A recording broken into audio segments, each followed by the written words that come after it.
Bonjour chers auditeurs et chères auditrices de notre web radio R212, notre auteur Abdelghany El Arras, en sa qualité d'expert invité, partage son avis et sa réflexion avec vous dans cet article intitulé Perspectives agricoles et économiques au Maroc, entre résilience et espoir de reprise.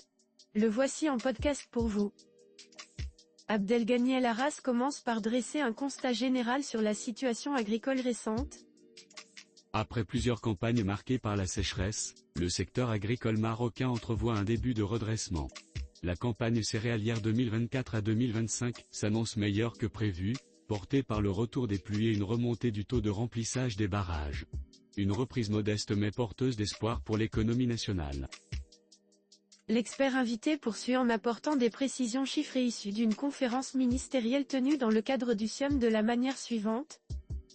À l'occasion d'une conférence organisée en marge de la 17e édition du Salon international de l'agriculture au Maroc, SIAM, le ministre de l'Agriculture, Ahmed Bouari, a révélé que le royaume prévoit une récolte céréalière de 44 millions de quintaux pour la campagne agricole 2024 à 2025. Cette estimation marque une hausse significative de 41% par rapport à la précédente campagne, qui s'était soldée par 31,2 millions de quintaux. Abdelghany El Arras souligne ensuite l'origine principale de cette embellie agricole ainsi.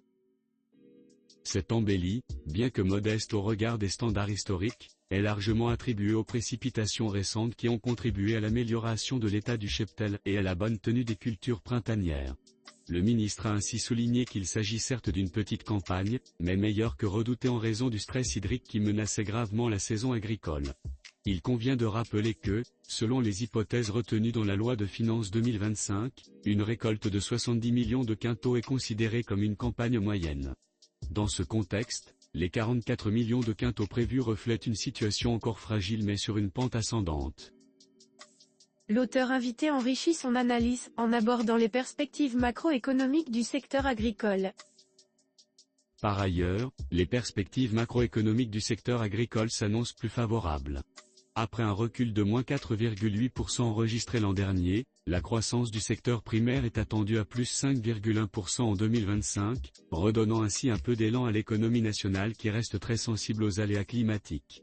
Autre signal encourageant, le taux de remplissage des barrages a franchi le cap des 40%, un niveau inégalé depuis septembre 2021. Cette amélioration hydrique, si elle se confirme dans les mois à venir, pourrait avoir un impact structurant sur la sécurité alimentaire, la stabilité des prix agricoles et la dynamisation de la production irriguée.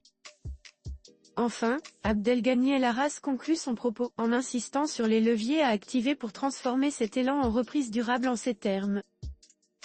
En somme, malgré des conditions encore loin de l'optimal, les perspectives agricoles du Maroc en 2025 s'annoncent moins sombres qu'escomptées, avec un regain d'espoir pour les agriculteurs et l'économie nationale. L'enjeu demeure désormais de consolider cette reprise naissante, notamment à travers une gestion efficiente des ressources en eau, une meilleure planification des cultures et le soutien continu aux petits exploitants. Chers auditeurs de la web radio R212, merci d'avoir été à l'écoute de ce podcast et de partager avec nous ce moment d'échange et de découverte. Votre présence et votre fidélité sont notre plus belle récompense. On se dit à très bientôt, si vous le voulez bien. Avec toute notre gratitude, l'équipe de R212,